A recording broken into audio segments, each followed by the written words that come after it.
आणि अहिल्यानगरमधल्या राहुरीमध्ये आज तणावाचं वातावरण होतं आणि याला कारण होतं महापुरुषांच्या पुतळ्याची विटंबना।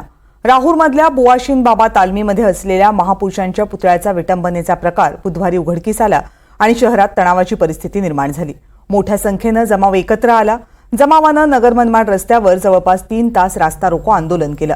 सर्वच राजकीय पक्षाच्या नेत्यांनी शांततेचं आवाहन केलं आणि मग आंदोलन मागे घेण्यात आलं।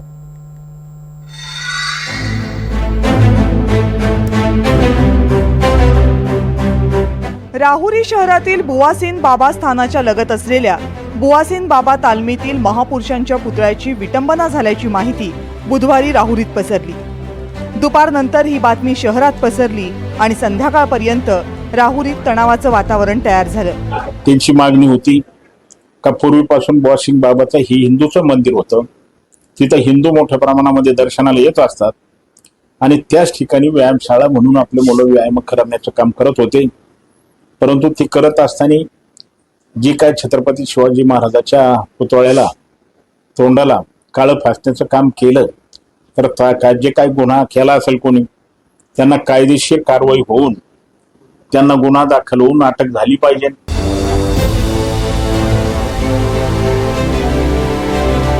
पुतळ्याची विटंबना झाल्याचं दिसताच राहुरीतल्या तरुणांनी एकत्र येऊन संताप व्यक्त केला। शेकडोंचा समुदाय नगर मनमाड रस्त्यावर एकत्र आला। या जमावानं नगर मनमाड रस्त्यावर पुतळ्याची विटंबना करणाऱ्यांचा निषेध केला आणि टायर जाळले।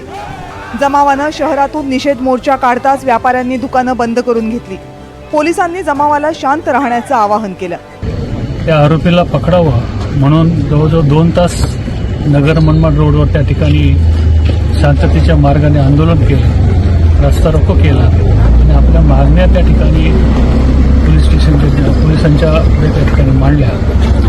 त्या ठिकाणी मूळ मागणी अशी होती की 2 दिवसांमध्ये या आरोपीला या ठिकाणी पकडावं आणि त्याला जास्तीत जास्त शिक्षा त्या ठिकाणी कशी असं बघावं, अशी कलमं त्या ठिकाणी लावावी, अशी मूळ मागणी त्या ठिकाणी आहे। आरोपीला अटक होत नाही तोपर्यंत आंदोलन थांबवणार नाही असा पवित्रा तरुणांनी घेतला।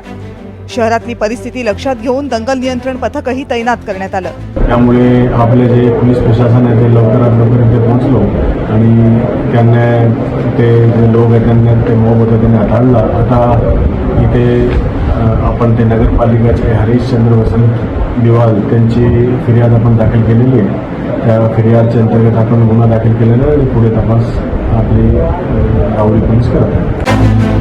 व्यापाऱ्यांनी गुरुवारी राहुरी शहरासह तालुका बंदचं आवाहन केलं।